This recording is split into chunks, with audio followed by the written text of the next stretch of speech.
We're holding Sefer Mishlei Perek Lamed, second half of chapter 30, Pasuk Yud Chet. There's one chapter left after this in Sefer Mishlei, the famous chapter of Eshet Hayil Mi-Yimtza, which is very unique and different.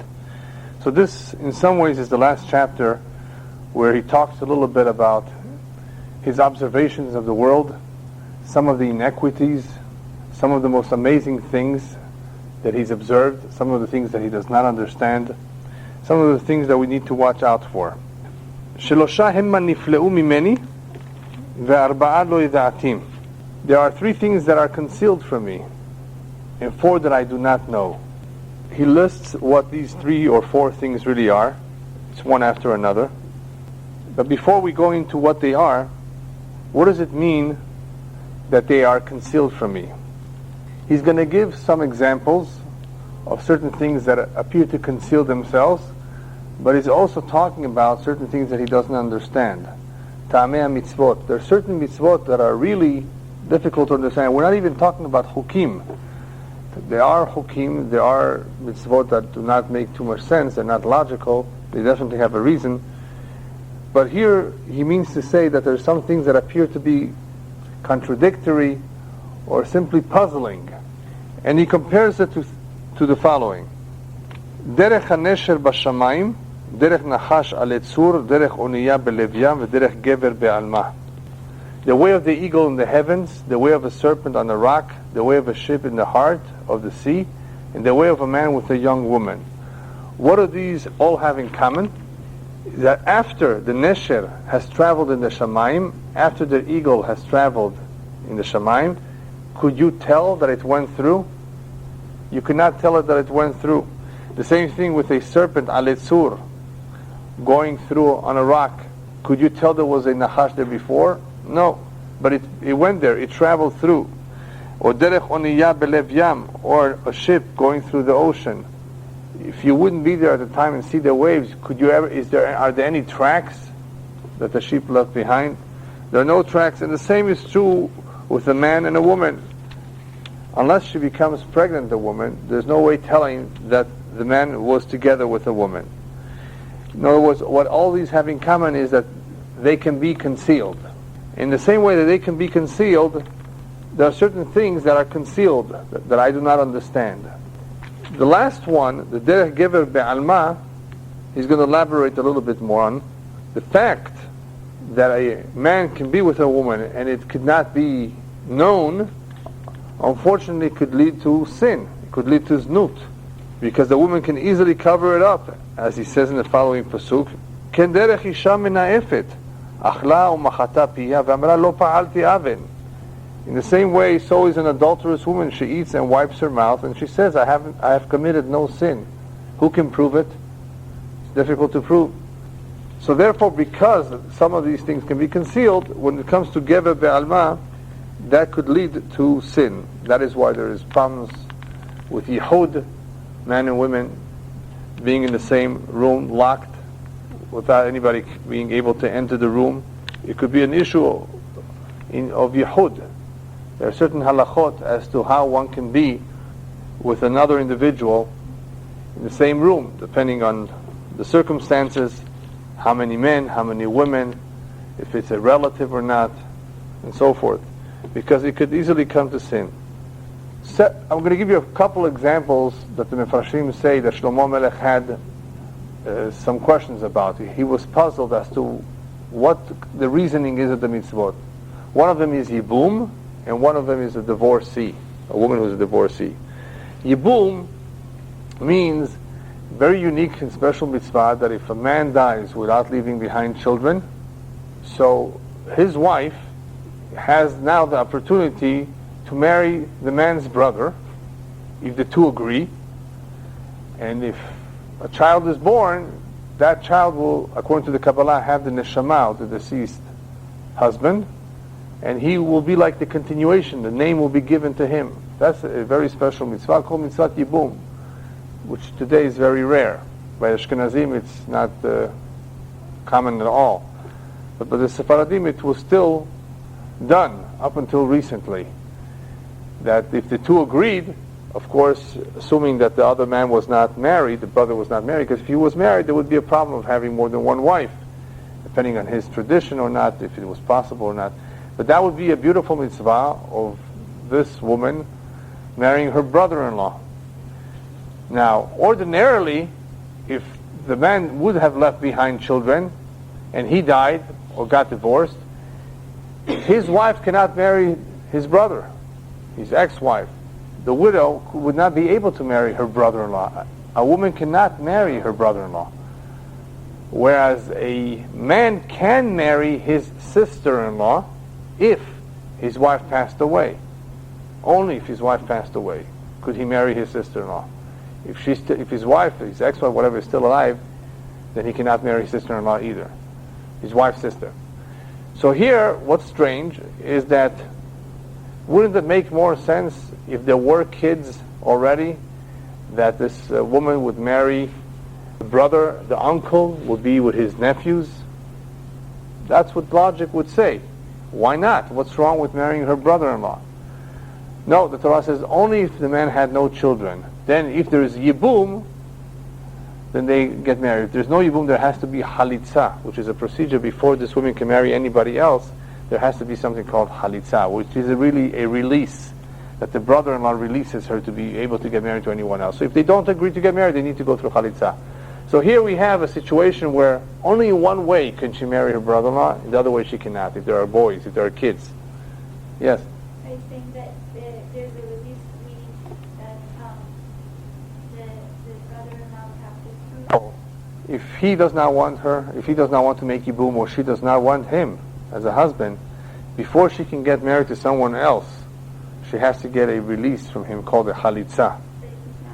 He doesn't have to force her to marry. No, they both have to agree. And if he doesn't want it, if there's a second or third brother who wants it, they can do the yibum too.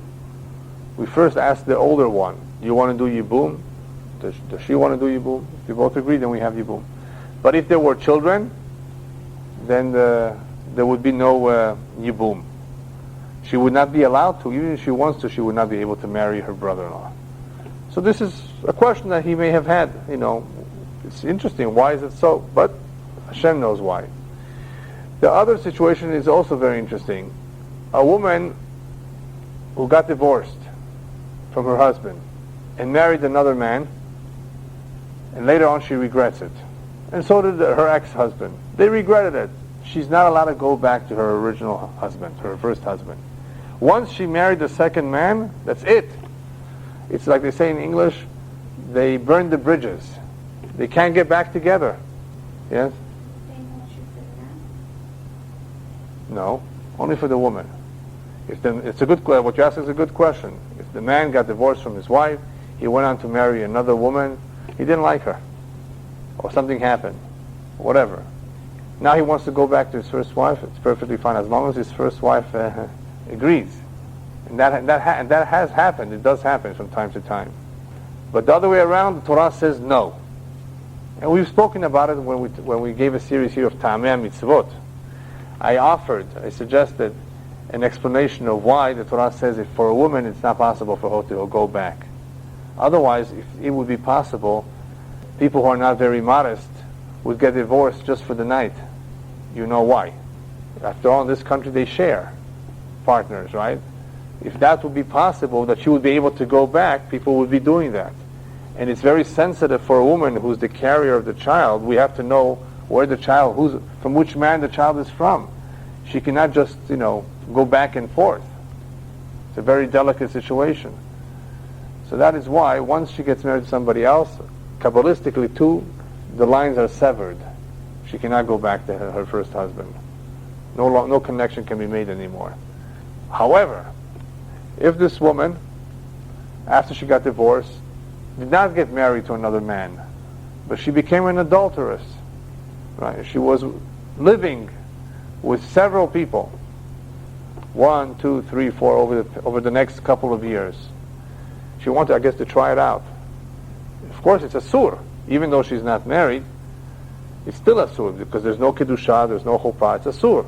But she did it anyway. And she did it with many men. If she eventually wants to go back and remarry her first husband, she can.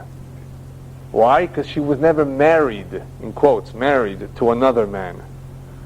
Once she gets married to another man, only then did the Torah say you can't go back.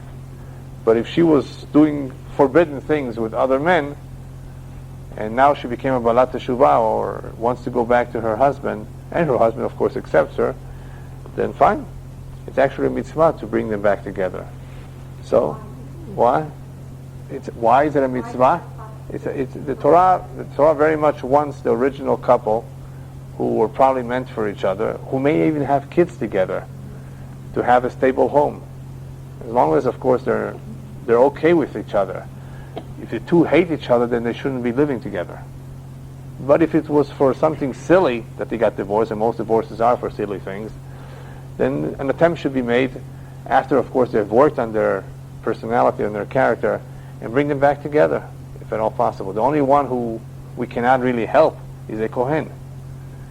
Once a Kohen divorces his wife, he can't go back to her, even if they two cry and they want each other and they regret it and they feel terrible. It's too late.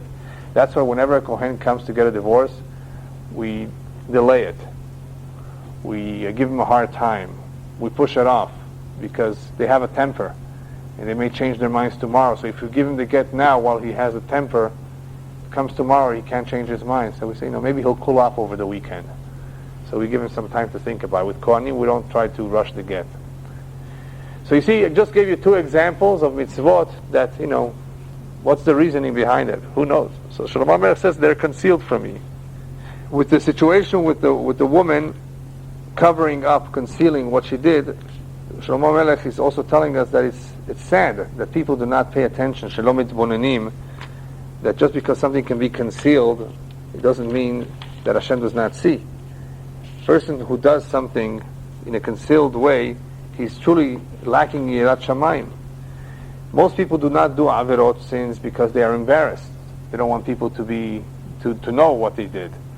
The true indicator if somebody is a God-fearing person is if privately, when no one is there, when no one is aware, he behaves in a proper way.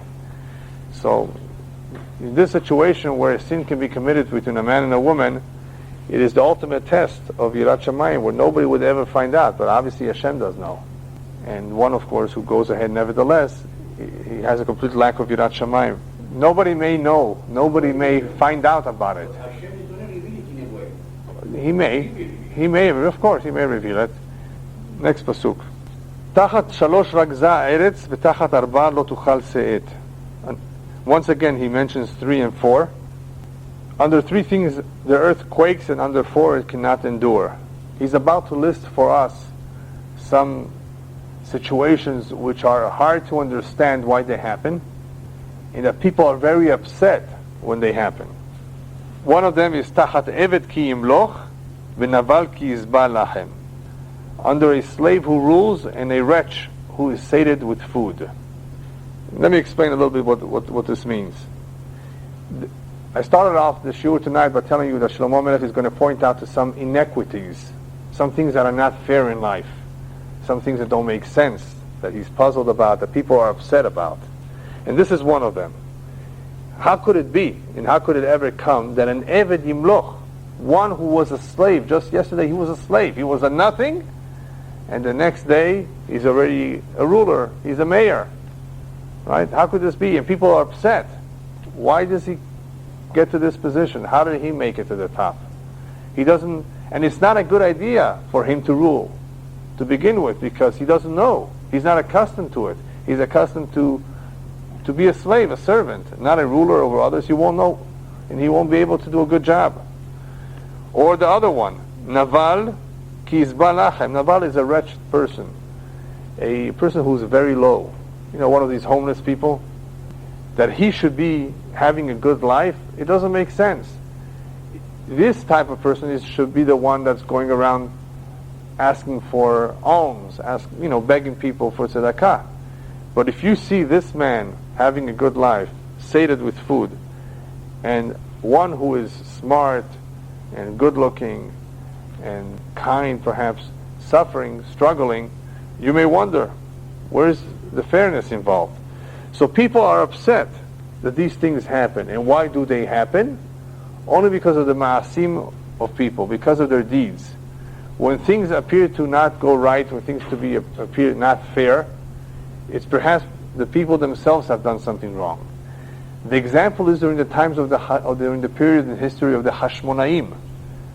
At first the Hashmonaim demonstrated strength, misirut nefesh, but in the end, all their limited authority and success disappeared. When what happened? When their avadim, when their slaves and servants took over, they took power, the slaves, and they killed them almost all off. Hordos, the famous Hordos, came out from that. Hashmonaim, during the story of Hanukkah, right? Hordos came out of that. We're talking about slaves, people who were down there. Who's another example? Haman. Haman, who was a nothing, and he became Haman HaTzored. He gave us trouble. Second to the king. Another example, the Greek Empire. The Greek Empire, you know who started the Greek Empire? Alexander's father. It just started and they became a big empire. And who was Alexander according to one tradition? His mother was not liked by his father, by the real husband. His mother was not liked by her real husband. She was a senua. And somehow she became pregnant from another man. So here's Alexander, who was not even a miyuchas, as we say in Hebrew. He was from another man. His mother committed an adulterous act, and he became a powerful king. Somebody who, nobody knew who he was. So these are examples, a few examples of things that do not make sense and that make people upset, but this has to do, Shlomo Melech is basically telling us that this happens because of the ma'asim of people, because of the deeds of the generation or of the community. All sorts of strange things happen because of that. Another example of something that does not sometimes make sense, but it happens, is Tachat Senu'ah Kitiba'el B'Shivcha Kitirash Givirta. Under a hated woman who is married and a maidservant who inherits her mistress. You have a hated woman, nobody likes her, either because of her deeds or because of her looks, but she ends up getting married at 19 years old, when nobody would think she would ever make a shidduch. She's senuah, she's hated, either because of her ma'asim, because of her deeds, because she was a mena'ifet, an adulteress, or because she's just not good looking. Nevertheless, she ends up getting the job, a top-paying job in some company, or she gets married. Either or, the message is the same. How could it be that she gets the job, that she gets the position, that she gets married, and not the other person who deserves it more, who's more fitting for the job?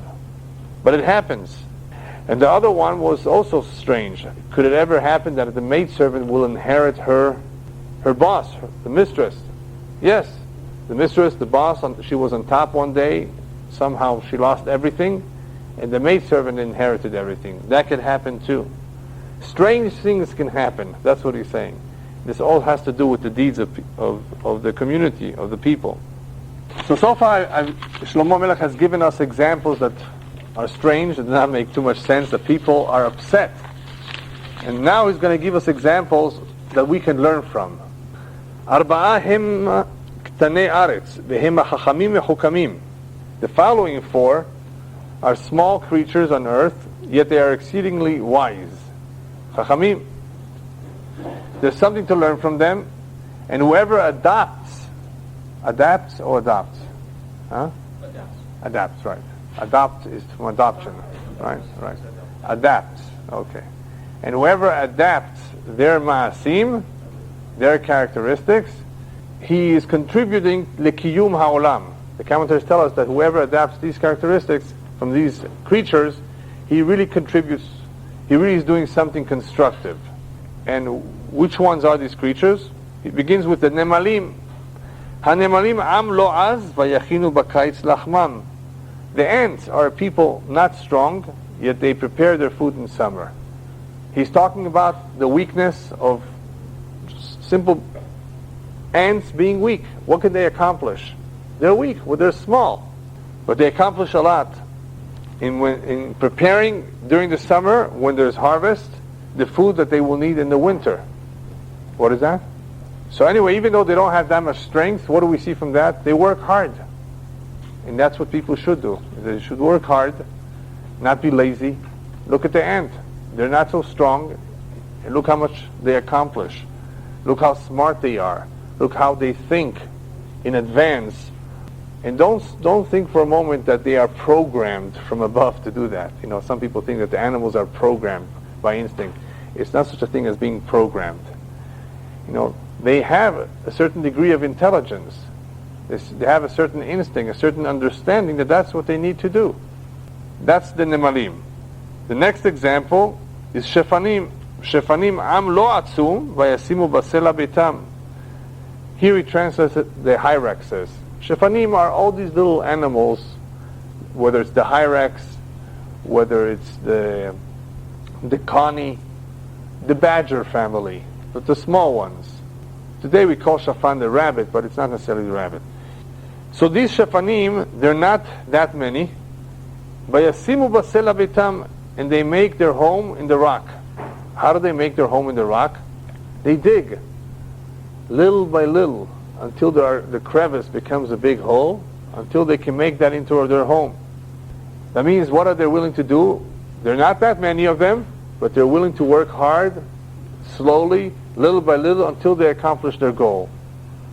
So the commentators tell us that's the way it should be in Avodat Hashem, in the service of Hashem, in the study of Torah. It's not easy. It cannot be done overnight. A person cannot become a true Baal Teshuvah overnight either. It takes time, but do it little by little. This is something to learn from the Shefanim.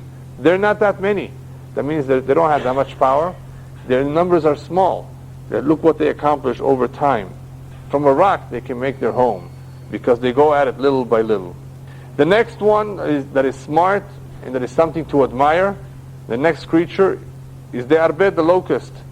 Melech en la arbe, vayetze chotzetz kulo. The locusts have no king, yet they all go out in a troop.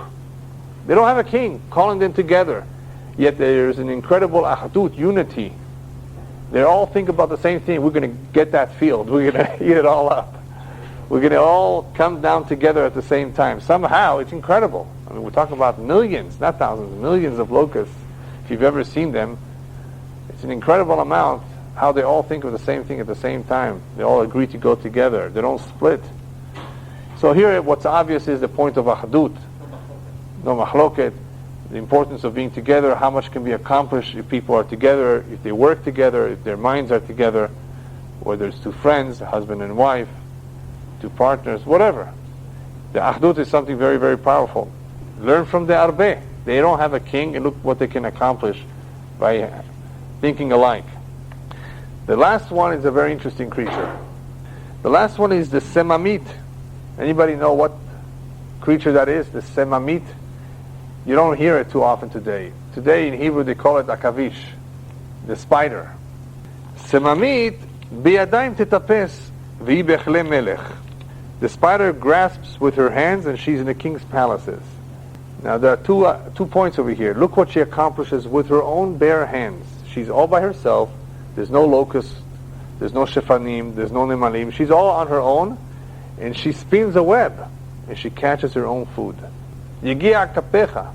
She doesn't have to steal. She doesn't have to go. Well, I guess she ambushes, but right. But she works hard at it. She lays out her net. Look what she does. What she accomplishes with her bare hands. Semamit beyadayim tetapes. No, look where she crawls. Look where she goes. And where does she end up? She ends up in all places, even v'hi bechle melech, even the palaces of the kings. She's everywhere. Something to admire with her bare hands. Huh? Yeah. What do we learn from her? Yegia kapecha. How a person should work with his hand, not depend on others.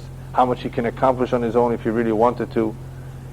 This little spider, look where it ends up. It ends up in the palaces of kings. And the commentaries tell us that Am Yisrael is compared in some ways to the semamit. How?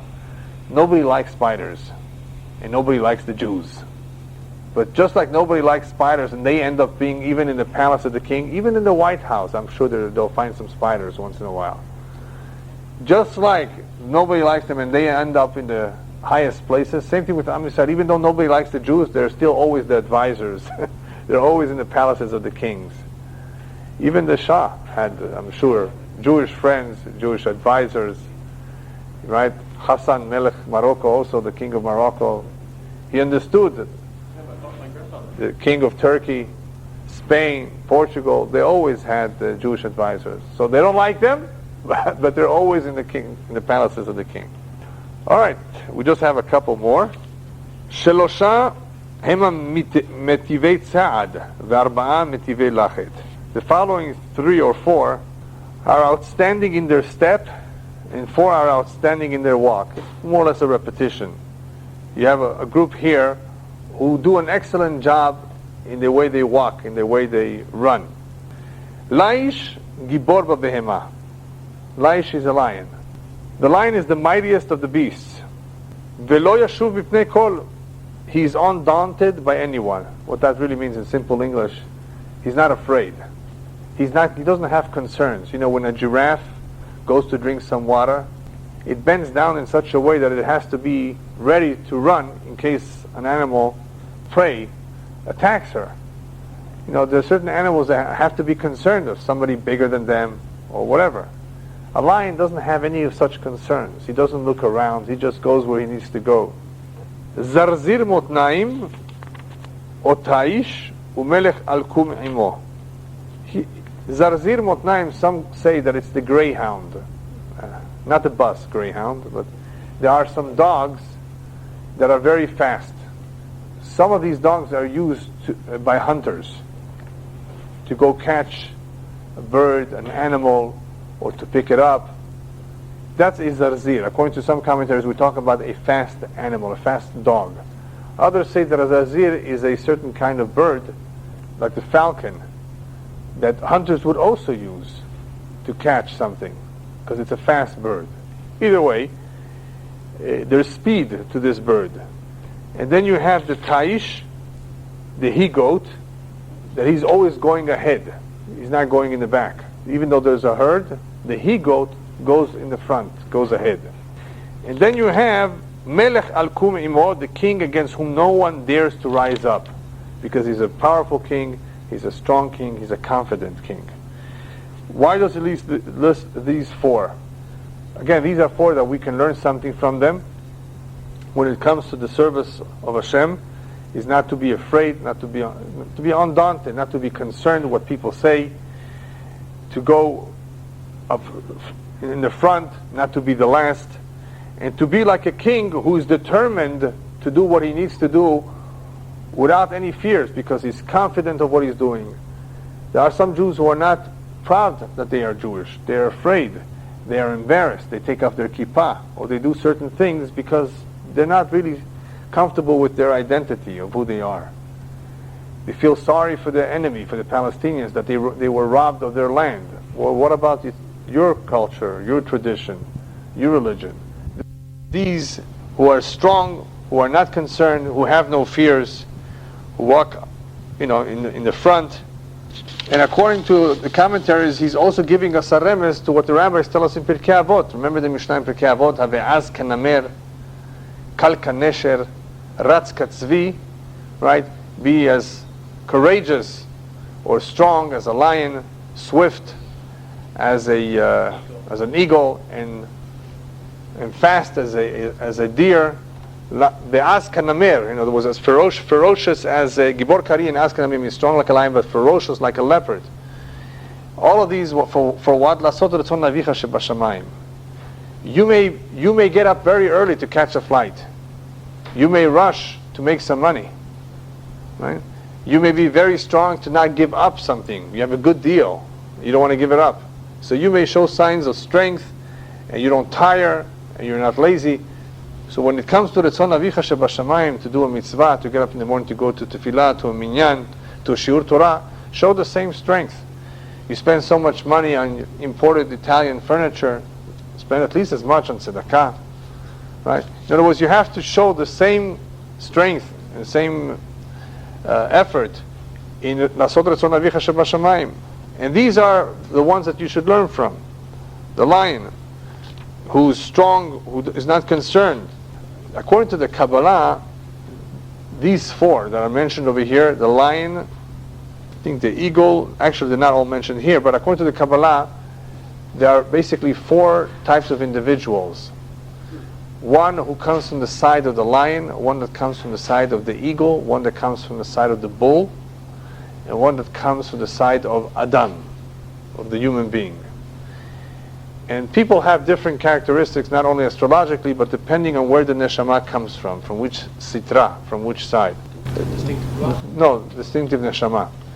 Yeah.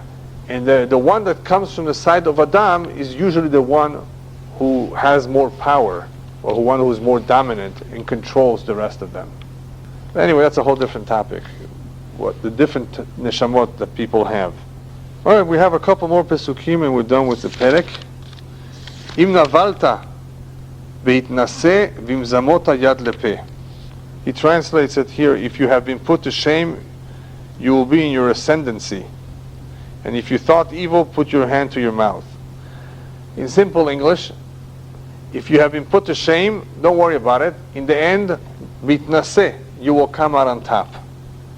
One has to be very careful that if he's put to shame, if somebody angers him, that he doesn't respond back, that he doesn't take revenge, that he doesn't yell back, because then all the embarrassment is a kapara. All that he's gone through will elevate him. He will in the end be bitnase, in his ascendancy. That's one interpretation. But the other interpretation is as follows. If you have been put to shame, bitnase, don't lose yourself. Don't lose your composure. Be on top. Remain on top. Don't allow the fact that somebody put you to shame to lower you, to feel any worse, to feel belittled. You stay where you are. Ignore. Be indifferent as much as possible. That's another interpretation. Another idea in the words in navalta bitnase is that if you've shamed yourself in Torah by asking questions, by asking all your doubts that you have, and one who has doubts and questions, he needs to ask a rabbi. A lot of people, have many questions, but the problem is they don't ask. They have trouble with the Holocaust. Why did God allow something like this to happen? Well, why don't you go ask and sit down with somebody that will give you an answer, an explanation for it? It's not good, it's not healthy to just remain with the question. You have some doubts and questions and you need to ask them. And when it comes to halakha, it's even more important. Lo baishan lomed, the rabbis tell us. One who's shy, one who's bashful, will not easily learn because he won't raise his hand in class. Teacher, I have a question. So, if you've shamed yourself to ask questions, to clarify the doubts that you may have, bitnaseh, something good will come out of it, because of course you will have all the answers to your questions. You've gained something from it. But if you did the opposite, vimzamota yad lapeh, if you close your mouth, here, in other words, if we're talking about questions, in the end you won't have the answers. If somebody asks you, what will you tell them? So the correct thing to do is to ask if you have any doubts. The last pasuk of the perek, ki mitz chalav yotzi chem'ah, umitz af yotzi dam, umitz apayim yotzi riv. This one is a funny one. For pressing milk, you will get out butter. You know how you make butter? By this, pressing it hard, shaking it, right? You get butter. If you press the nose, what do you get? Blood. And if you press anger, it will give out strife. And of course, he's talking about anger over here. That's how he ends the perek. In other words, if you press anger, if you insist on being right, if you're always arguing, in the end, what will come out of all this anger? Riv. Only fights and arguments. And people do not realize it, that even though it's okay once in a while to have a discussion, not an argument, you have to be careful from arguing too much, because if it's a husband and wife, you will lose feelings for each other. After a while, after 10 years, the two will come to a marriage counselor and he won't be able to help them. They don't really care for each other anymore. You have to be careful not to argue too much. Sometimes it's just better to listen to the other person and not answer. Even though I've tried it and it doesn't work, because my wife asked me, why don't you say something? But sometimes it's just better, no comment. I take the Fifth Amendment. Isn't that what it's for? Right? I have the right. Sometimes it's just healthier. But he says that's exactly the consequences of mitzapayim, of anger. person who's temperamental, he will have, unfortunately, many opportunities to be angry, and many arguments will arise. That is one idea that is expressed over here. Another idea is the rabbis tell us, this is relating to the pasuk before, a person should do whatever he can to give his life for Torah and not be concerned about his kavod. Even though he may go through embarrassment, even though he may go through a lot of trouble, when it comes to Torah, a person should give his utmost and not be concerned as to what people will say. This is a very important point when it comes to those who are considering doing teshuvah, not just learning Torah. They're concerned what people will say. They might be embarrassed by them. People might look down at them, people that used to respect them. What will they say when I come to work the next day with a kippah? My family will make fun of me. And this happens especially in the families where the parents or the uncles are not religious at all. And I've heard this a lot from in the Persian community, where one individual in the family is very religious, and everybody else is not so religious. Okay, we can get along. No, they have to say something. They have to make fun. They have to ridicule, especially if the one who's religious, does not want to travel in a car on Shabbat to their home to eat in their home. I can't make it. It's too far. I can't walk. How do you please them? And because you can't please them, they make fun of you. You have to be very, very strong and smart. Smart that perhaps think of a way that they should come to you, or find some way to explain to them that you very much love their food and you very much would like to eat with them, but Shabbat comes first, in a diplomatic and a tactful way. When one is willing to give of himself to Torah, when one wants to lead a true Jewish life, he has to be prepared for Mesirut Nefesh, of self-sacrifice, being embarrassed, being looked down at. So what? In the end, whoever is strong, he's the one that will win, not them. Other idea that he's emphasizing over here is that in the same way, from mitz halav, what comes out of the milk is butter. Mitz halav yotzi hama. In the same way that pressing the nose comes out blood, what you see from this is that you can get something good and something bad. From what? From diburim. When it comes to speech, speech can be good and speech can be bad. In the same way that you press milk, you get something good, you get something called butter. But if you press the nose, you get blood. In the same way, when it comes to speech, be careful. You may have to sometimes put your hand on your mouth and hold yourself back, because that mouth is very powerful. Either something good can come out of it, or something bad can come out of it. And he chooses, apparently, to end this perek with this very important point, which he said it before in different words. Ki hamavet v'hayim biyad halashon. Life and death are in the hand of the tongue. A person can destroy himself, can destroy the lives of others by misusing his tongue. And a person, of course, can accomplish a lot by saying something positive, saying something good, by praying. The mouth is very, very special. That is one of the most important differences between us and animals, that we have the power of speech, and we have to be prepared to use it in a good way, in a positive way. Okay, so B'ezrat Hashem, next week I'm still thinking perhaps to do something special for Tisha B'Av maybe, because all we have is about 2 weeks left of Mishlei. And then we'll be starting something new, so I'll decide the next couple of days if we'll have something in between. And B'ezrat Hashem, we'll continue after that with the last perek of Mishlei.